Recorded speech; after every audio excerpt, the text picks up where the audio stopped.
کہتے ہیں کہ یہاں جب لڑکیاں جاتی ہیں بازاروں میں تو پردے کا اہتمام نہیں ہوتا، تو ہم نے ان کا کلمہ تو نہیں پڑھا، ہم نے تو حضور پاک کا کلمہ پڑھا ہے۔ پہلے رمضان شریف میں تراویح 20 رکعت ہوتی تھی، اصل سنت وہی ہے، حضرت عمر کے زمانے سے لے کر اور آخر تک حرمین میں ہمیشہ 20 تراویح رہی۔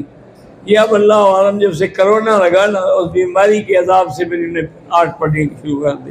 حضور صلی اللہ علیہ وسلم کا نسب جو ہے، نسب نامہ، وہ کہاں تک صحیح ہے؟ کنانہ تک۔ ان اللہ اصطفیٰ کنانہ واصطفیٰ من کنانہ قریش واصطفیٰ من قریش بنی ہاشم واصطفانی من بنی ہاشم۔ کہتے ہیں جی کہ بعض لوگ ایسے بھی ہیں جن کو کچھ بھی نہیں آتا، وہ بس لوگوں کو دیکھ کر بغیر پڑھے بس ابرا کر رہے ہوتے ہیں۔ اللہ قبول کرے گا، اللہ کے بندے کو پڑھنا ضروری تو نہیں ہے۔ عمرے میں طواف ضروری ہے، صفا ضروری ہے، 2 رکعت واجب طواف ضروری ہے، کوئی کلام پڑھنے کی ضرورت نہیں ہے، یہ کام تمہارے پیروں کے لیے ہے۔